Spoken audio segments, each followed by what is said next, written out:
Minute. It's taking a second.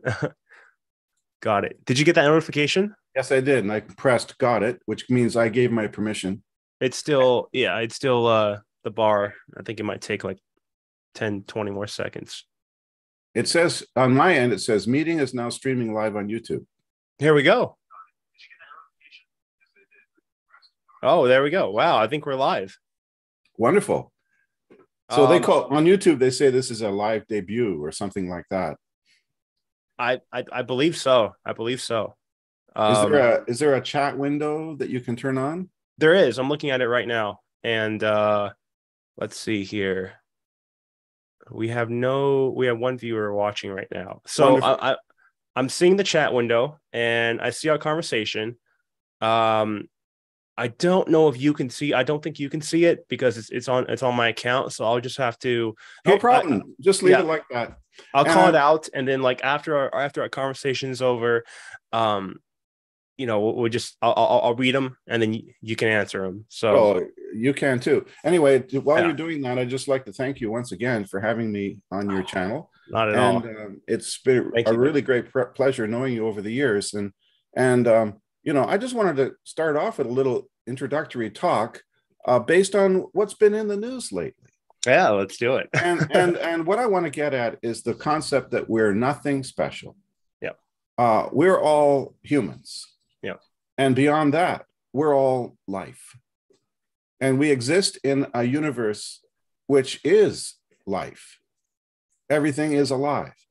And, there's nothing that makes me a little bit more ashamed of the behavior of some people that sit up on their thrones and consider themselves higher or better or somehow more privileged because of their births than everybody else, and think that they can get away with spending millions of dollars of our tax monies. And in my case, I live in Canada, so we're part of their club, and we have to contribute to their obscenities, also known as public ceremonies. And as usual, I'm not going to name names, but if you have been watching the news lately, and I hear there was more than 1 billion people watching the ridiculous behavior of one particular family who think that they somehow have a special place in our consciousness and in our hearts. Well, not my heart and not my consciousness, because I see them as they are. And as they are pretenders. They are pretenders to some kind of special status or a special knowledge or a special privilege. And I don't buy that. And I don't think, I think many Americans would agree with me, because that's absolutely that's the founding principle of the United States as well.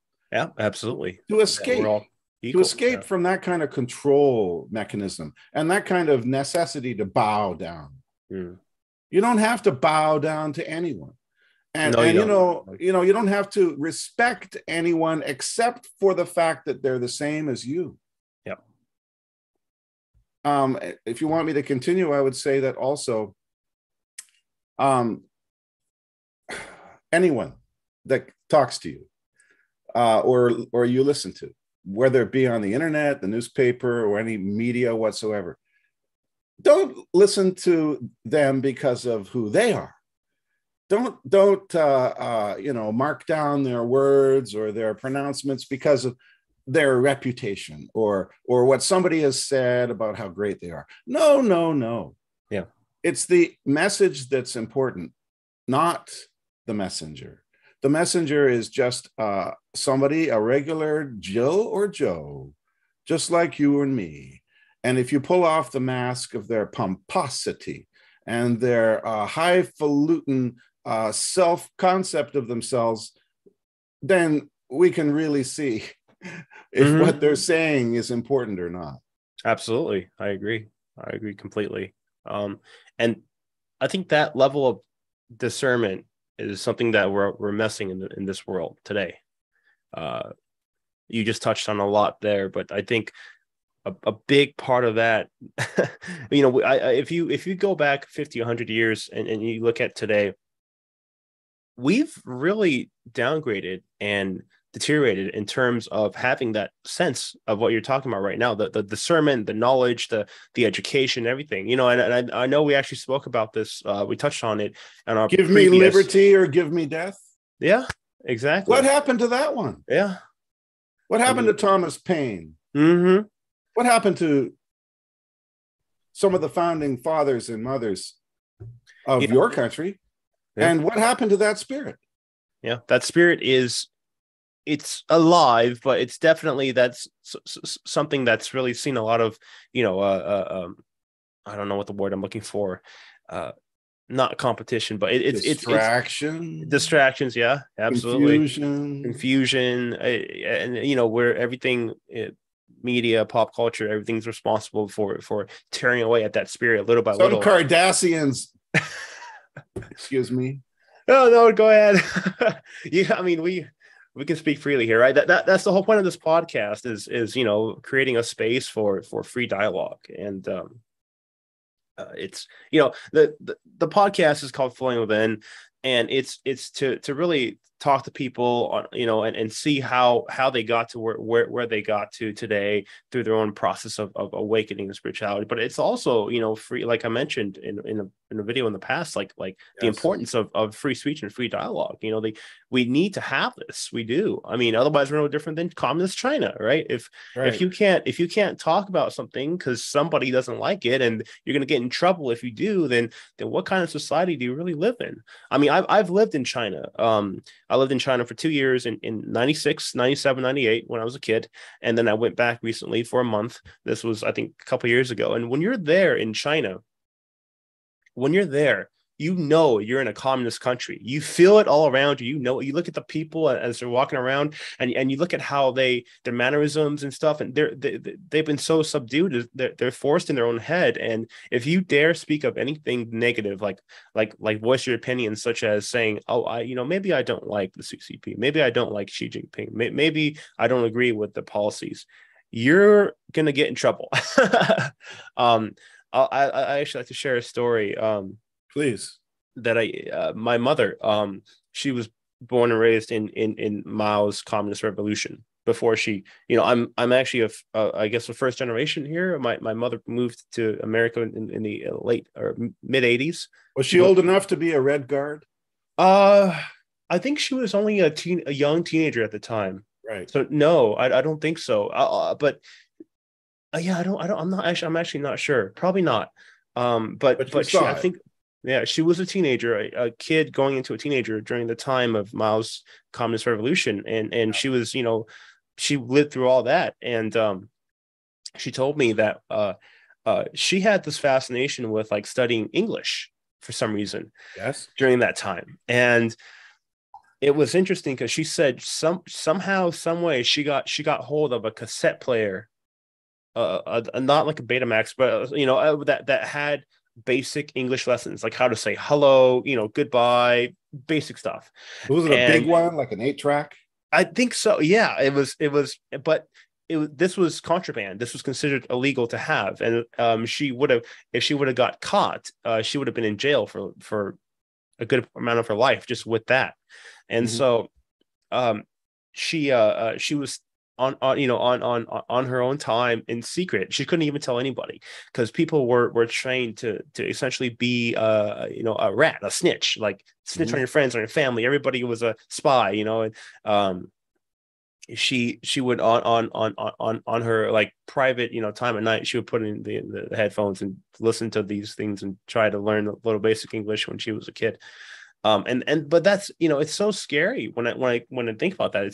It's such a scary reality to live in where you know, you would go to jail for something like that. But Frank, we are living in that reality right now. Oh, we are. There are people in jail right now.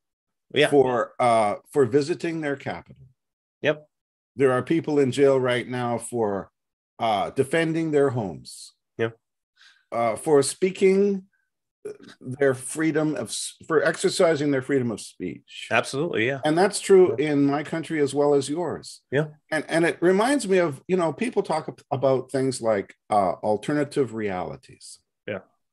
And they say things like, well, if you're negative or you're positive, you'll be in a different timeline. Well, you know what? There are different timelines right here and right now. And if anyone has spent a few months or weeks traveling to other countries, what they think they see is a culture. But what they're really seeing is a different reality. Yeah. It's a different timeline in a sense. It's because, if you go to North Korea today, you'll see a society where you'll get imprisonment for sitting on a newspaper with a picture of the dear leader on it, because that's an insult to his visage. You see, can't talk bad about him. No, and you got to be good. Yeah, you can't even put your butt in the wrong place. You can't even critique him. Otherwise, if you critique him, you're going to jail. And there's Majeur laws against criticizing the monarchy in Thailand, which is supposedly a democratic country. There's people serving 10, 20 years in jail for pointing out certain picadillos in the monarch's private life. Yeah. By the way, he spent the entire COVID lockdown period living in a luxury hotel in Bavaria. Oh gosh. This is the kind of privileges that certain people think that they have over others and that they're special. Mm-hmm. Well, anyway, the point is that imagine if you were in a military and you had to follow those rules, my house, my rules, and you had to think along a certain way, and any thoughts that deviated from that certain mindset that's permitted under the military code of justice or the regulations of your service, then you're breaking out, and you're a deviant, you're a potential criminal, and that is what we live on and live under on planet Earth. That's our hierarchical control system. And we have to really look at the big picture, because it has nothing to do with one country, with one individual, or one point in history. We are on a prison planet. Mm-hmm. And when you talk about being able to have freedom of thought in one place or sitting on a newspaper in another, that's where the prison bars become visible. Yep. That's where it's overt.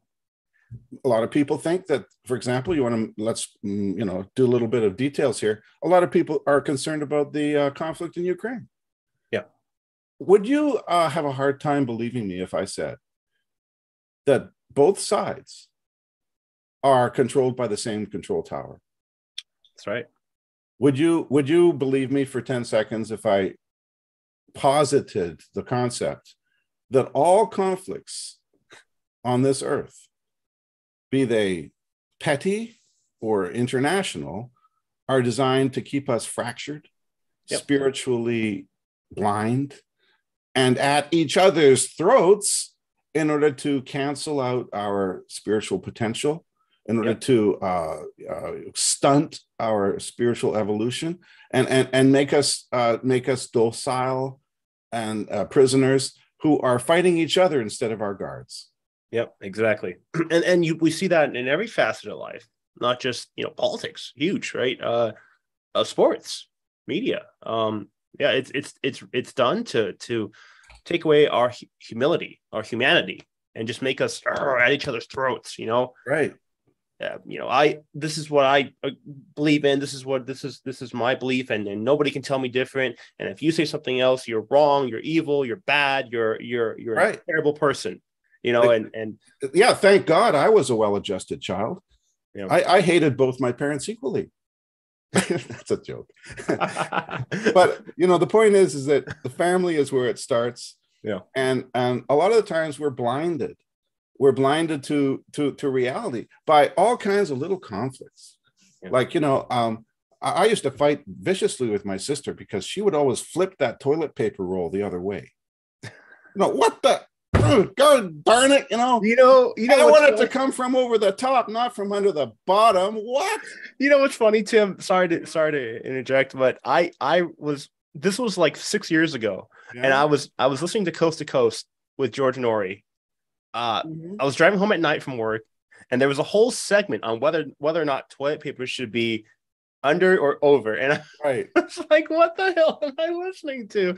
Uh-huh. Well, it was definitely a potty humor show, but the point here is that this is the way we get trapped. This is the way we lose sight of what's important.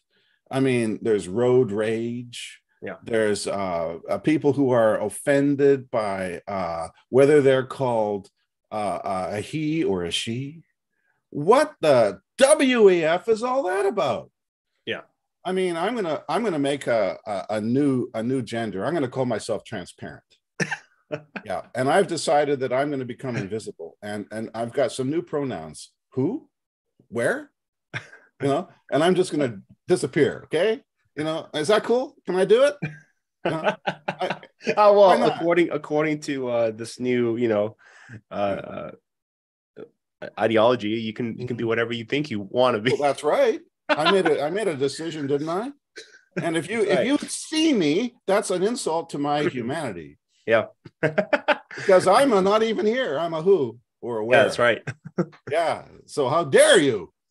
And this is the kind of nonsense that we're being bombarded with. And in a sense, back in 1776, people were a lot more sensible. Oh, they were. Yeah. A lot more realistic. And a lot more capable of seeing what was important, because they weren't bombarded with a bunch of bullshit. What words can we use? What words can we use? Yeah. Tim, I'd like to take it a step back and please ask you a couple questions here. So, stepping away from today's issues, I want to hear more about you and kind of how you got into all this. You're awakening. I know it's it's a lot, but well, the problem is I have to tell the truth now, don't I? Well, I mean, you just tell whatever you like to share. That's pretty much. But tell me how you got involved in the metaphysical and spiritual, and kind of how far back does that go, and bring it forward to present day, and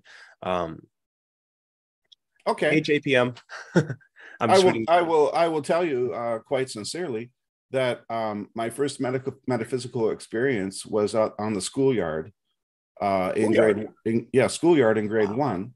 And I remember vividly walking along the fence, and I was by myself because everybody else was playing around at the picnic tables where the kids ate lunch.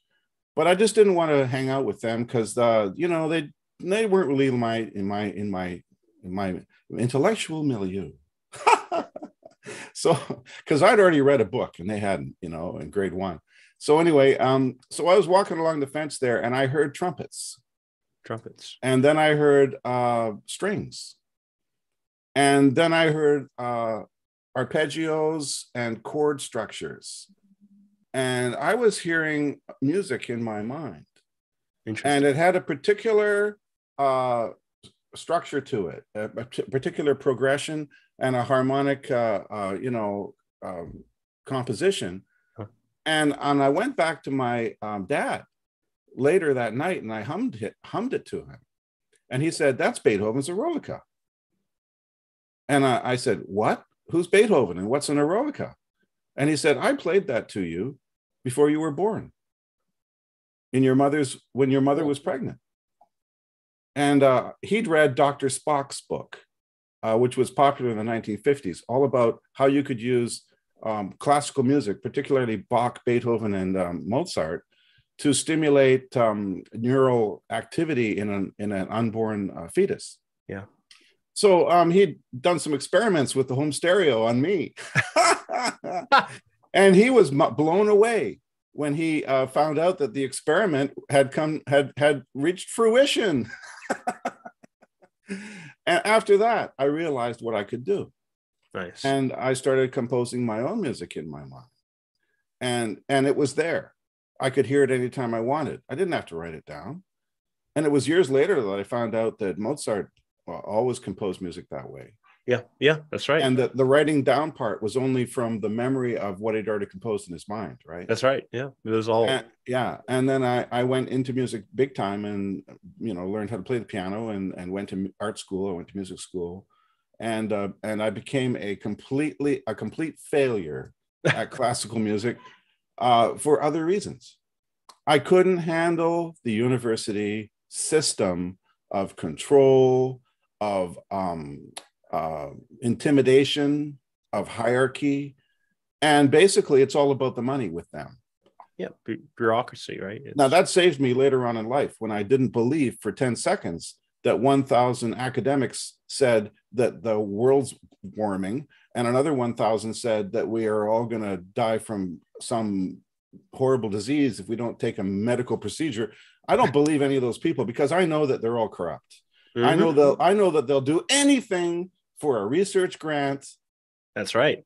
Or a permanent position on the faculty. Yeah.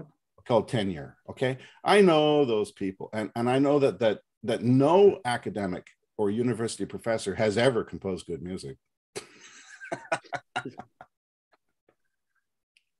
So there you go. That's the beginning of my spiritual interesting journey from music, from the arts. Jay, so we have a question for you. JPM. Oh, hey Tabby. Hi, JPM. Hey guys. Christine. JPM asks while you were talking about music and hearing it in your head and Mozart, he asks, do you think it could be past life memories coming through? What do you think about that? I think that our past life memories absolutely set the stage for our current abilities. Absolutely. So I have no doubt that I had exposure either as a musician or a composer to classical music, particularly from the 18th century and 17th century, which I gravitate towards that type of music.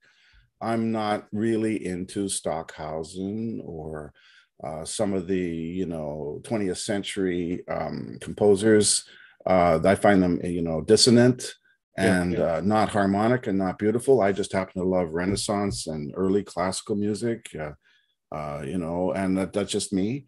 And I have no doubt that the reason for that is because I have a sympathetic vibration with my previous incarnation at that time.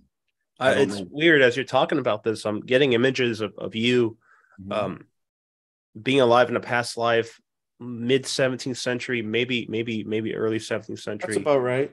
I think you must have been somewhere in Europe. Right. I want to say like northern Italy or something. Definitely Italy, because I was also studying map making. Yeah, it's cartography. You were in the mountains, like where Italy and Switzerland, they all kind of meet up there. I'm seeing you spending time there. I don't know if that's where you lived, but you were there spending time, and you were just. Thank you, Frank.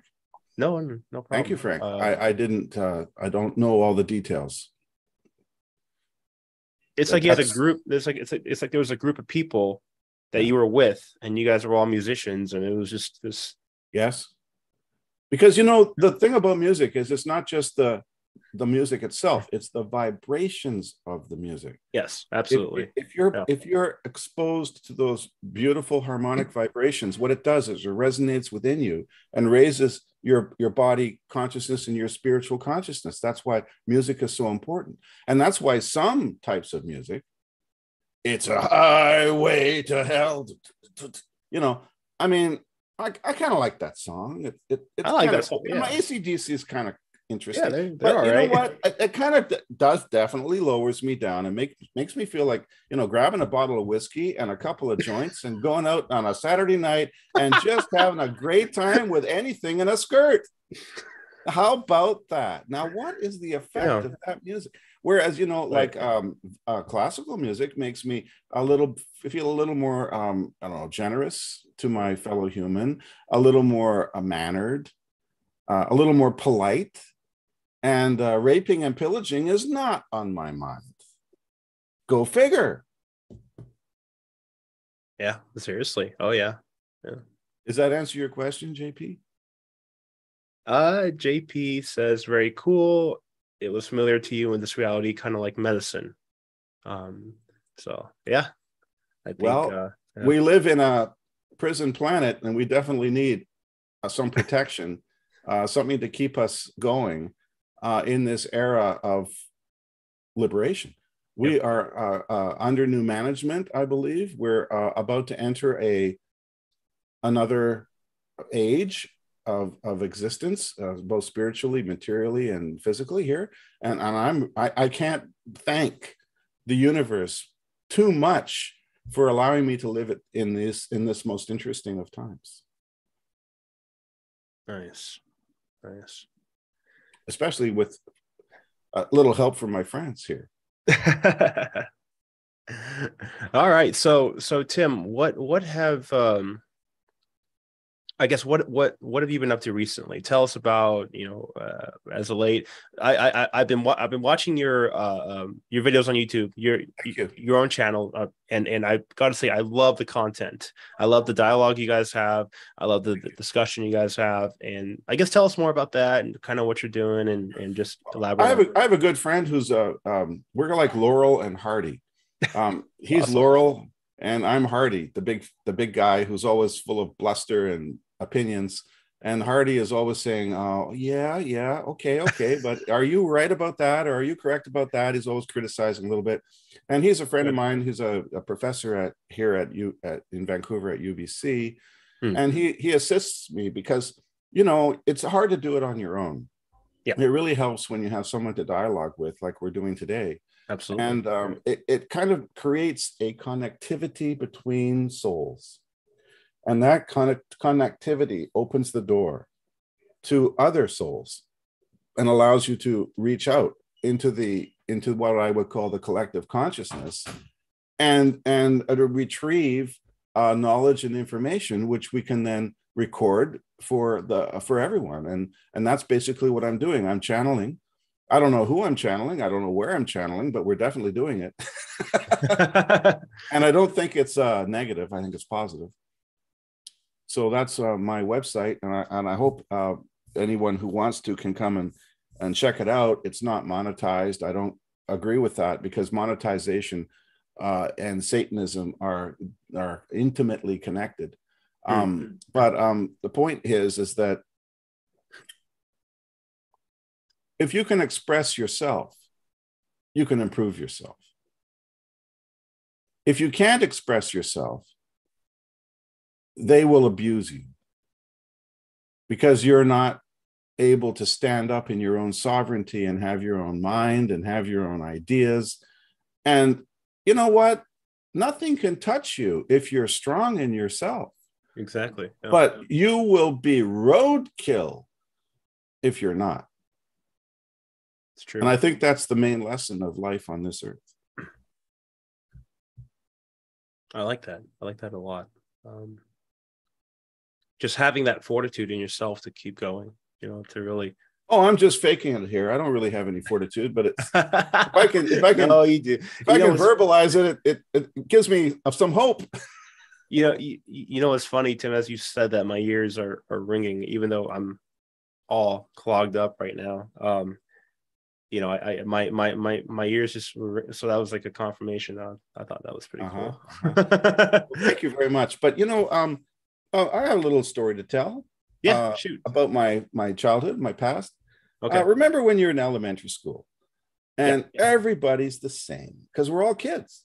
Yeah. Grade 1, grade 2, grade 3, grade 4, maybe up to grade 5 or 6.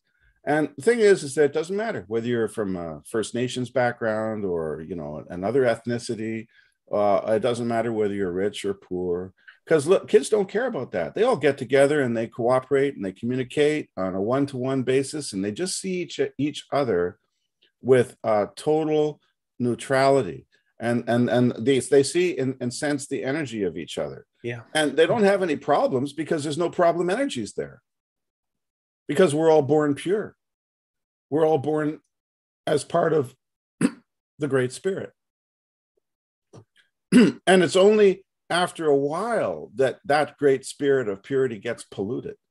And it usually gets polluted by the adults or by the situation you might be in. Although the situation is never bad for a child. You could be born in a house with no toilets and no electricity, and you're going to be just as joyful to be experiencing life in this world as someone with a hot tub and a 24-foot swimming pool in the basement. You see, that doesn't matter when you're in grade 3. What matters is that you're with your friends.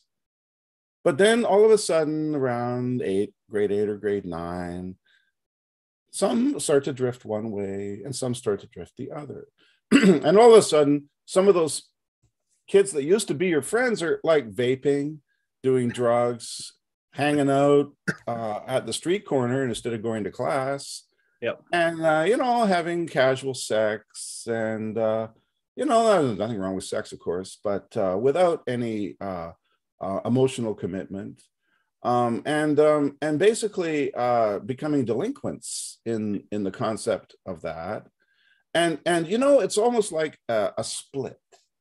It's almost like a dimensional split between maybe 3rd and 4th, or 4th and 5th. Of course, dimensions are just hierarchical numbers that don't have any meaning in reality. But the point is that there's some kind of separation energetically going on. And all of a sudden, they don't come to your birthday party anymore.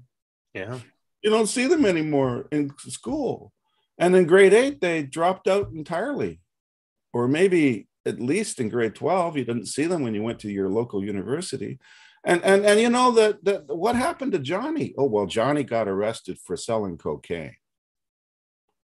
And what happened to Jill? Well, she died of a drug overdose when she was 22. Well, they'd separated from you and went into another reality, didn't they? They lived in a different world from you. So when people get all confused about different realities and different worlds, they're not really seeing that it's all around us all the time. It's true. So is that what happened to you, Frank? You came back? You came back from the dark side? Is that it? Yeah. Yes and no. I'm just joking. Pulling you. Oh, but there is a good. I mean, I when I was younger, I was also, I think, a delinquent. It didn't really stem from I just didn't know. I guess I was looking for myself. When I was a teenager and a kid, and I was hanging out with whoever, anybody and everybody, just trying to fit in. And looking for love in all the wrong places. Exactly. Yeah. Oh yeah, totally. And I got in with a group of questionable kids that right. All we did all day was smoke marijuana, get high, and hang out and drink, and not really do I knew it. You see, you're not the only one with prescience. I can see it. Well, yeah, I mean, when I was 17, I got in trouble with the law. Actually, I was in a car and we got pulled over, and we had all this marijuana and all the paraphernalia on us. Love it. Yeah, I mean, we were definitely. I definitely had a Now, can you really say that you would be the person and the person I am today if I didn't go through all that? You have to go through all that. You have, in order to perceive what you see today. And that's what by the way, that's what Rasputin said. Oh, interesting. Rasputin said you have to live every possible vice, experience every possible addiction, and carnal pleasure before you can find the purity of God. And he definitely did that in the court of Tsar Nicholas II. He was quite popular with the ladies, even though he refused to bathe. So, I mean, the guy didn't smell too good, but he definitely was able to give a pleasurable experience, even in under those conditions. So the point here is that everybody has a different path. Yeah. And some are just never step a foot outside of a beautiful, loving, and Christ or God conscious condition, whereas others have understood every possible evil and have risen above that understanding to see the truth and the light. And I'm not saying that one is better than the other, and I'm just saying that all is possible here because this is a free will planet. Yeah. We have a question from JP again. JP asks, Frank and Tim, Do you think a karmic debt is involved with these matters to steer you in a different direction? He's talking about what we were just talking, how we, have to go through different events in life. Like, what do you think about that? Do you think, in other words, karmic debt? Does he mean the reason we're here today trying to talk about helping others is because of a karmic debt that we are trying to expunge? Not necessarily helping others. I believe the comment came in as we were talking about all the negative aspects of life, the drugs and this and that. So I think that's what he was, the context and what he was referring to. Basically. Okay. Well, yeah. I'm going to answer that question very simply. I don't believe that we originally even had a material existence. I think that the origin of our spiritual souls is much higher than to be entrapped in this 3D physical reality. And I think just coming down here and being incarnated is itself a karmic debt. Is itself a limitation, and not a punishment, but a learning experience, because you're constricted. You no longer have the freedom of an infinite soul that can move from one side of the universe to the other in a thought, because you're not constrained by the speed of light or anything, because you're not in a physical body. Yeah. So in other words, we've undergone limitation in order to come down here. And Rasputin, of course, said, the more limitation, the better. That's going to make you stronger.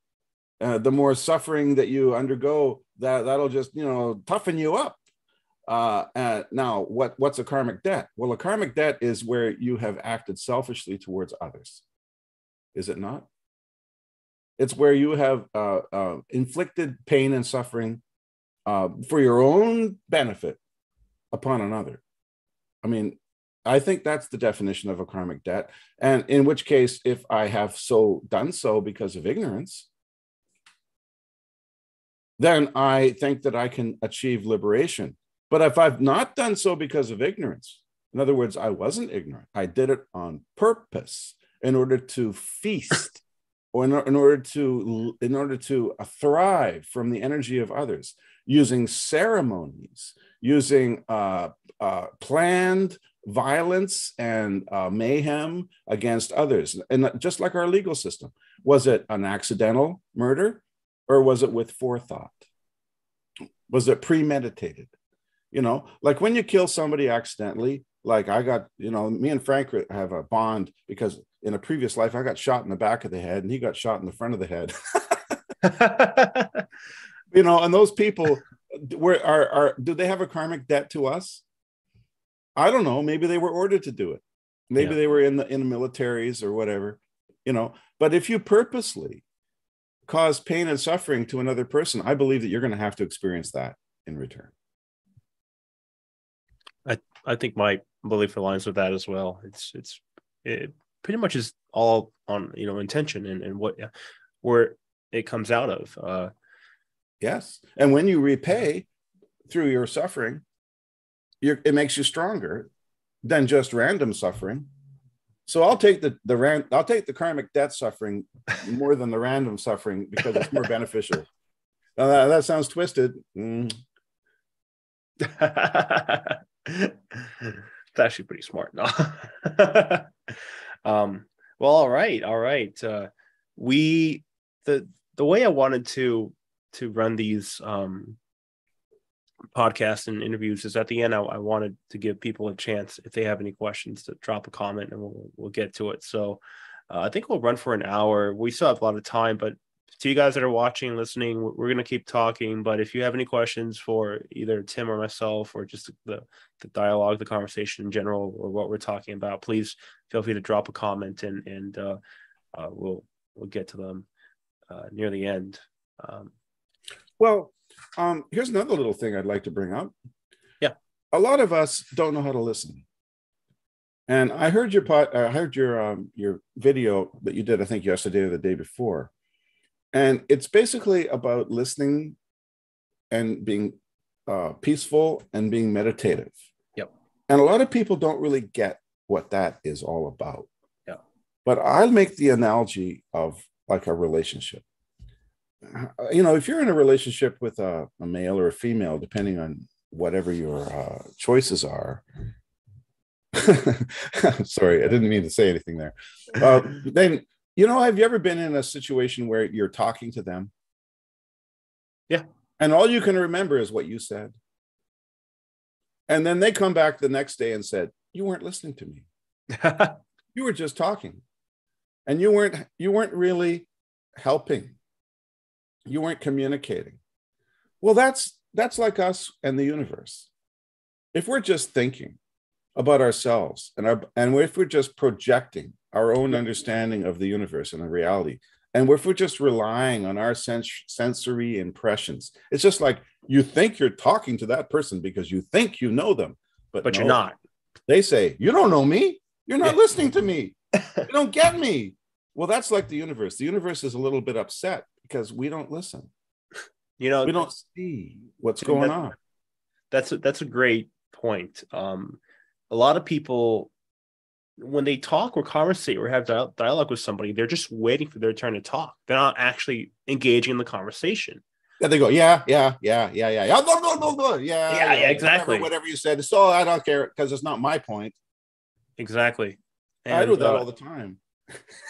I think we're all guilty of that to a certain point, but there's people that really, really just go out of their way to do that more than not, and it's really a problem. I mean, it because creates... of respect. It's because of respect. Oh, yeah. See, you don't listen to people that you don't respect. It's true. And that's what your partner was getting at. You didn't listen to me. That means you didn't respect me. We don't respect the other side. We don't respect the universe. We don't respect our mother and father energetically that created us, because our biological parents didn't bring us into the world. They just carried us from one spot to the other. We were already here. Yeah. Yeah. I'm sorry, I just did it to you. I didn't listen to what you said. I didn't say. Well, I didn't. Well, what did I say actually? You see, there you go. I don't even know what I said. No, I think I just I was touching on how people, what you just said is what I was just talking about. So yeah. No, I listen to you a lot, Frank. Thank you. I listen to you too. Yeah, you see, and you know why? Because we have mutual respect. And what we also have to do is have to realize that everyone deserves the same level of respect, no matter who they are. And even if they are a newborn baby that can't talk, or even if they're a tree or a cow, or maybe even an alien species that we don't like, because that's all part of creation. And that's one of the biggest difficulties that we have when we're dealing with a subject like first contact. Now, first contact is a huge problem because it has to do with respecting the evolution of lower species that you can't necessarily understand directly because they're at a different level than you. But also respecting the fact that all life is sacred and we should protect those that are being attacked. So think of our problem on planet Earth from the point of view of other entities who might be looking down on our chicken coop, and deciding what to do to help us because we're surrounded by foxes. Is it better for us to just stay in that coop, protected by its wires? Or should we be allowed to run around in the yard as free range? But some of us get picked off by invasive foxes. Or should we should get some technology maybe to allow us to fight against those foxes? I don't know. You want to talk about the situation? Because, a lot of things in the world that we see as political are actually exopolitical. Yes. They're influenced by others. Yep. And I think that there's been laws broken. There's been boundaries crossed. And those things are being corrected right now. And that's why I said earlier, I'm so happy to be living in these interesting times, because we're at a tipping point between one reality controlled by people who think that they're better than us and they should be worshiped even when they're having a birthday, and there should be processions and ceremonies and all those things done. And who are those people and where did they come from? And are they like you and me? Well, they say they're not, and I believe them. They're definitely not like you and me. No. Yeah, it definitely is a good good conversation to have. You know, how do you go about helping the defenseless chickens in the coop? How do you, from your vantage point, you know? And I don't know how all this is going to play out, but it's I mean, like you said, this is a very interesting time to be alive. I really think in the next 5 years, 10 years, we're going to see some dramatic changes that we've never seen on this planet ever. You know, well, look at what happens when the chicken doesn't have to rely on the farmer's feed. Exactly. Yeah. The farmer's been feeding us, and we've just been lining up, and he's been taking our eggs. He's been taking our eggs and keeping us locked up there. And you know, there's nothing we can do about it. And they're gone, and then they're never coming back, and we don't really complain much. And why is that? And how is that? And do you want to maintain yourself in that situation where you're being milked or egged, and your energies are being depleted, and yet in exchange you get the necessities of life? You might even get a little bit more. There might be a couple of roosters that get an even better place in the coop, or maybe they even get to run around and have some fun with the other hens. And that's what the society and the world we live in. But it's still a coop. It's still a prison. And it doesn't matter whether you're driving around in a beautiful car or not. You're just part of the same control mechanism. And you know what? Right now we're seeing strange things. We're seeing world trade grinding to a halt. We're seeing energy getting cut off. It seems like the farmer's got a problem. Well, how about that? Now, one day when the farmer doesn't come in the morning with your feed, what you going to do? Chicken coop doors open. The foxes aren't there anymore because they've been removed by our friends who are helping us. Now we're free for the first time. What kind of a spiritual, material, and societal reality are we going to create? And I think if you want to talk about that, earthly level of existence and situations, I think that's what we're going to be dealing with very, very soon. I agree fully. We're going to see how people handle themselves and react to the situation when there's no control mechanism imposed on them. Right. And I think this is also the reason why you see so many people today that are getting into spirituality and metaphysics and yes, waking up, and they're it's like a seed that's been planted inside of them over time. And now it's like you see it kind of growing and budding, and all of a sudden you got this new these new ideologies, new philosophy. Well, actually they're old, but new age, right? A lot of people are getting into all this stuff, but and the mainstream version of this is a new age community of spirituality. And I think that correlates directly with what you're talking about, which is I think it does. And it's really interesting to see how all of this develops. I mean, I see, I'm very happy to see people into stones and crystals and metaphysical energy, spirituality, all these different topics. But you also see a lot of junk in the a lot of mud in the water. Let's put it like that. You have to counteract that, and I think that's our job. I think as so too, as YouTubers, our job is to try to bring another educational perspective. Yeah. And not just people that are showing how to play the latest video game, or how to make some kind of jackass stunt, like boiling a chicken in Tylenol, or was it NyQuil? I mean, what the WEF is going on? Well, guess what? The guy that was boiling the chicken in NyQuil got like 1,000 views in a day. Now, if that's the kind of world that we live in, I kind of sometimes lose hope for humanity. But on the other hand, I realize that they're victims. They're victims of a media manipulation, and it's the sparkly eyes of the snake. See, the snake hypnotizes with lots of lights and lots of distractions, trying to take you away from your own understanding and your own realization. And that's what the media is. The media is not your friend. No, absolutely not. How can we achieve liberation from that? Well, look, the universe really doesn't care if you achieve liberation. That's up to you. Yep.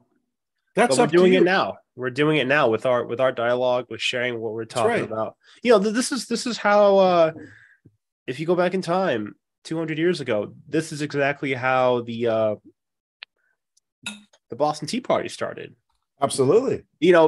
People were fed up, and they weren't allowed to gather in town squares and in big public spaces and talk. So what they did is they went to little bars and speakeasies and restaurants and had their discussions there, and it just grew. It blew up into from a little spark to a wildfire. And well, let's have a little name for the next time we get together. We'll call it the Boston Tea Party video.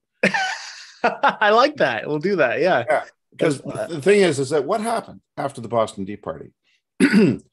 Patriotic Americans decided to dump those boxes of tea, which had huge taxes on them, dump them into the water. In fact, to do that, they dressed up as Iroquois Indians and stormed the ship in the middle of the night, which was a British ship. Yep. And they went on the decks and dressed up as Indians so that the British wouldn't take action against the people of the town. Because they're just like Nazis, the British in those days. They would, if you did something against them, they would go and kill a whole bunch of your people as a retribution, just like they did at Vernice in Czechoslovakia when Heydrich was assassinated in Operation Anthropode. But anyway, the point is that that's what they do. They attack you in revenge. So they dressed up as Iroquois so that the Indians would get the blame. There's no Indians around it there. And they dumped those boxes of tea in the water. And it wiped out, in today's money, $1 million in tax revenue. Yeah. And then the Americans decided, we're going to switch to coffee. Sorry, we're just not going to do it anymore. We refuse. We object. We don't comply. And we don't agree. That's all it takes. That's all it takes. Yeah, that's right. And I like coffee better than tea. Me too. Actually, I just had some tea. Yeah, but you don't drink both. I mean, you only drink one or the other, right? You don't drink both. So. Now, isn't that interesting? Yeah. You don't drink both. Yeah. So, that's the way it is. And I think that that people have to really start to think about their lives and gain liberation from that farmer feeding you chicken feed for breakfast. That's right. And get over that kind of control, because you need to step up. You need to step up and regain your sovereignty, regain your life. Because nobody's going to provide it for you unless it's a toxic one leading to your slavery. That's right. That's right. And we're going to see that compound a lot over the next couple of years, 5 years, 10 years. Now, unfortunately, we still have these electrified prison bars and fences around us, and we do need some help from our friends. And there's nothing wrong with accepting help from your friends, but you have to ask for it. And to ask for it, you have to have the mind to even realize that you need to ask for it. I just recently came back from Denver, Colorado for the gym shows, and I drove there from Northern California, so it's quite the long drive. And on my way on my way up there, I stopped through Yosemite, or I drove through Yosemite National Park. Beautiful, yes. Beautiful park. And I stopped because I just wanted to take a minute and breathe some fresh air, you know, and just get this, because it was night. So I looking at the stars and just hanging out, you know, just trying to get my mind off stuff. And while I was standing there, I felt all this energy pressure on my head, and I'm like, whoa, what the hell is this? I recognized the feeling. It was like as if somebody was watching, you know, looking at me while here I am in the middle of a forest, essentially, you know, mm-hmm. with so I thought. So I sat there in my car and I relaxed, and I kind of float out, and I saw these really interesting. I've never seen this. I was actually going to make a video talking about this, but I might as well just kind of integrate it into this. I've never seen these ETs before in my life. They looked like an ibis, like the bird with the big beak. Yes. The Egyptian. What do you call those? The Egyptian like figurines of the humans that with the big bird beaks. I don't think that ibis is wrong. There's another word as well, but I can't. Yeah, there's but that's almost like when I saw them, I saw them so like clear, and it was just like that's exactly what they had. Was that they were upright, stand like a humanoid with a big beak, like coming out to here, you know, like right. And I was like, whoa, and so these guys had this kind of ship hovering above Yosemite, kind of in a subdimensional space per se, and I said, okay, well, that's interesting. So I'm trying to talk with them, and they weren't really talking. So I said, you know what, forget it. Got back in my car, started driving, because I was doing a night drive to Colorado, and I drove for like 6 hours, I think. Drove through Nevada, got into Utah, and I stopped in Utah when it was like 3 a.m. in the morning. I was dead tired. I said, all right, I'm done. I'm for the night. I'm gonna find a place to stay and sleep. Yeah. It was so interesting. As I turned my car off, as I pulled over, turned my car off, found a spot, I saw this big, brilliant flash of purple and blue light. Like, you know, when somebody astral projects to you, you basically, they're like maybe like this big of a sphere of energy hanging around you. And if you can see them with your physical eyes or out the corner of your eyes, that's yes. what you're going to see.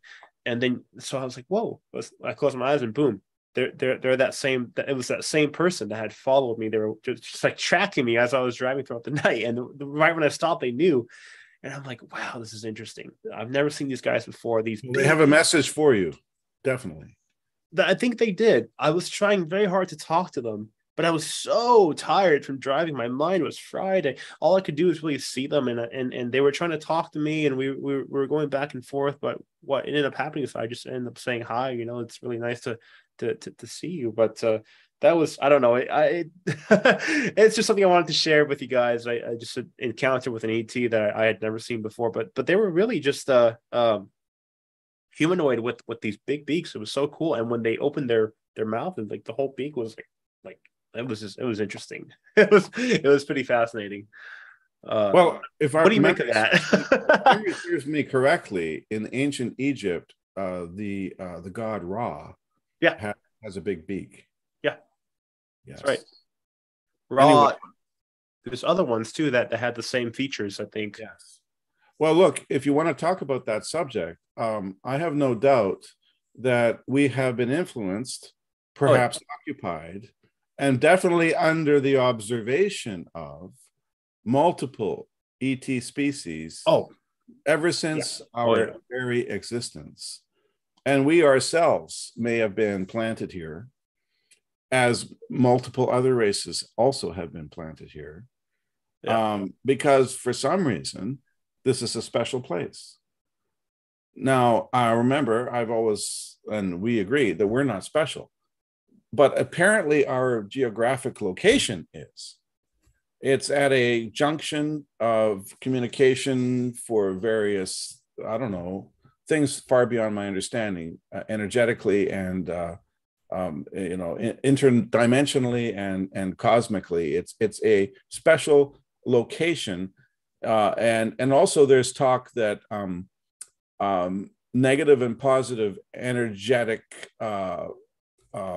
conflicts are happening in this location also, which determine the outcome of either positive or negative far beyond our location. In other words, we're like a battlefield that determines who wins the war for the whole kingdom.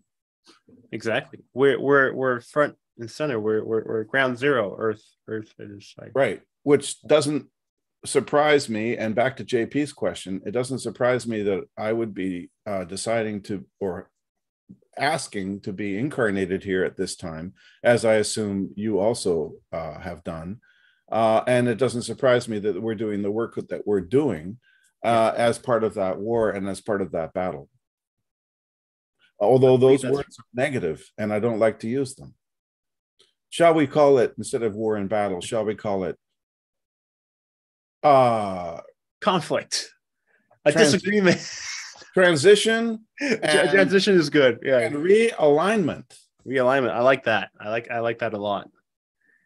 The power of marketing. Well, the power of marketing is endless. And one of the problems is that our minds have been so twisted because, humans are so flexible. We're malleable. We're very malleable. You can take a child and you can make the very best or the very worst out of them. And we're kind of like dogs. If you take a dog and beat it, it'll become a vicious little monster. If you take a dog and treat it with love, it'll become your most loyal friend. And humans are kind of like that. But we can obtain liberation from that kind of manipulation by going within and without. Boom. And that is why I decided to name this podcast Flowing Within. It just seems so appropriate. But that's so true. That is so true. That's the podcast. Tim and I, we were talking before we went live, and I was just thinking I needed to rename the podcast, and I was thinking about an appropriate name for metaphysical and spiritual based podcast. And guys, I was just going back to like grassroots, going back to the basics. How does this all start? By going within, by flowing within. Well, this should, I'm going to say something right now. This should be private, but I don't care anymore. So I'm just going to say it to you right now. Sure. I would really like to work with an old friend of mine. His name is Ben Fulford, who I met when I was a university student. And we don't keep in contact much anymore, but he's quite famous on the net for having, newsletters about politics and things like that.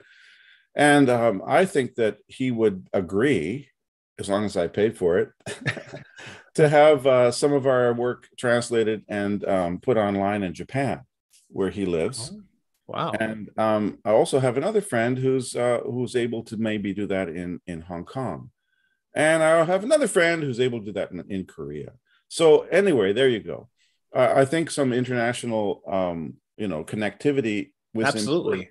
There's a lot of people that in those countries, in those areas that are becoming aware and cognizant of what's going on. It's not just Western countries or it's definitely. Yeah. And remember the Tower of Babel. The Tower of Babel was all about dividing us by language, by race, by religion. But we're not divisible in our hearts and souls. We are human. And anyone who tries to say that you're a different race or a different language or a different culture and therefore do not have the same reality is a goddamn liar, because we do have the same spiritual and conscious awareness and the same communality as humans. And that has to be promoted, I believe. Right. And I'm sorry to raise my voice, but no. I'm a little bit upset because of the constant hammering away that we receive, that we're somehow needing to have suspicion or animosity towards other people that don't look like us, or they don't happen to believe in the same gods that we do, or they don't speak the same language, therefore we can't communicate with them. That's the kind of manipulation that's been going on here far too long. Yeah, it's true. and we can overcome it right now and That's do right. our little part. And I'm not trying to, yeah. Well, we're doing our recruit part you now. or anything. I'm just, because you do fantastic work, and some of our friends already do fantastic work, and we just have to continue that work until our dying breath. Absolutely. That's why we're here to help, and I'm totally up for that. Korea, Japan, Hong Kong, that would be amazing. Absolutely. And it's connecting the consciousness of anyone who wants to listen. If they don't want to listen, that's fine. Yeah. And and I think they can. And it's just like the pool of still water, and the pebble that lands in the center, and the ripples that emanate to the edges and then rebound back to the center again, creating a dynamic awareness and consciousness from the initial spark. That's right. All right, guys. If you have any questions, now it's time to ask. We are just about finishing up here. The podcast usually go for an hour and then cut it off. So yeah, we're at the hour mark. So I think we are. Let me scroll up here, see if there's any questions. Okay.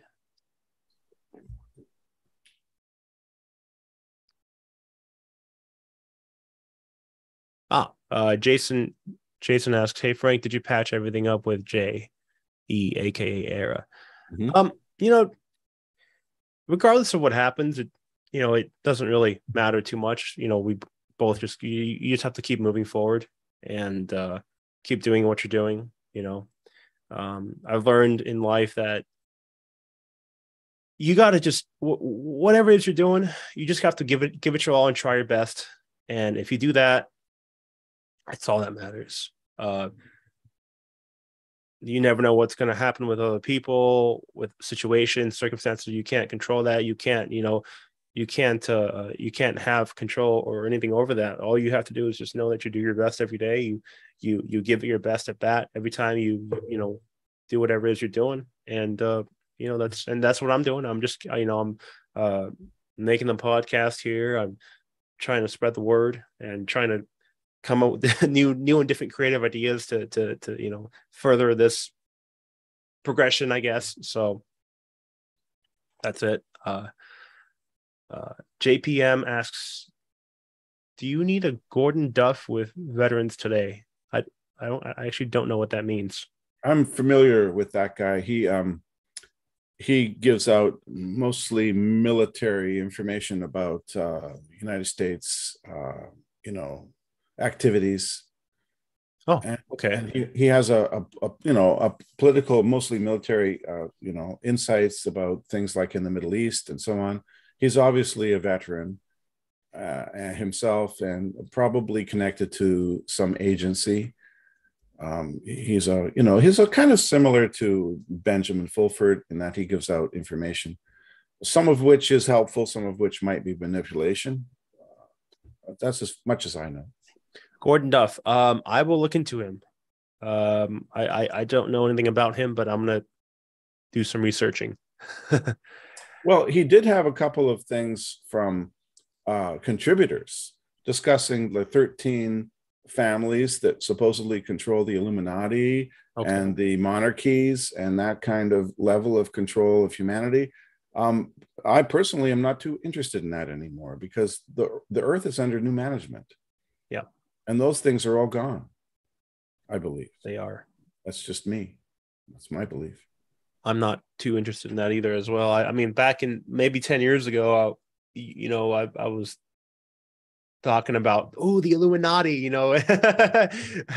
maybe a decade ago now today. And I'm just like, yeah, it's whatever. It's like talking about Nazis. The Nazis are gone. We don't have Nazis anymore, or at least not the way we had them, like fighting in wars. There might have been a few influencers. And it's like the 13 families, the Illuminati, whatever. They don't have that power anymore. We're achieving freedom from them. Yep, we are. Okay. Well, I think that's the last question. Yeah. That's about it. Well, thanks, guys. Thanks for watching this episode of Flowing Within podcast with conversations with Tim. And also, I want to let you guys know, if you're interested in coming on and sharing your story, please let me know. Send me an email. This is what this is all about. Talking to people one-on-one and hearing their story and seeing how that can, help somebody else in their own path of awakening, of metaphysical spiritual awakening, right? We're all in it together. We are, and we learn from each other. I really, I'm tired of being just a talking head here on YouTube. I want to listen to you guys. I want to hear what your story is, because as much as this we make these things to help other people, I also take a lot from talking to individuals like yourself. And I recently spoke with a lovely lady yesterday. Her name's Bonnie. I'll be uploading that video as well. More lovely ladies. Yes, please. Absolutely. And we can format it different. Like if you don't want to be on video, we could just have dialogue, audio, talk. Do that as well. So let me know, and I'll link Tim's YouTube channel below and his contact information if you want to reach out to him and talk to him. He's got a wonderful YouTube channel called Philosophy is in the Light. A lot of what we spoke about here, you're gonna find that kind of content on his channel. Very in depth, very insightful. I appreciate it. I love listening to you. You and your friend from Hong Kong. Is that correct? Yes. Yeah. He's my foil. He helps me by asking questions, and of course, it's unscripted. We don't have any plan in advance. That's what I love about it. It's just unscripted. You just go. You just follow. and it's just great because we're like-minded people exist everywhere, and the main thing is to create a world in which we're all like-minded.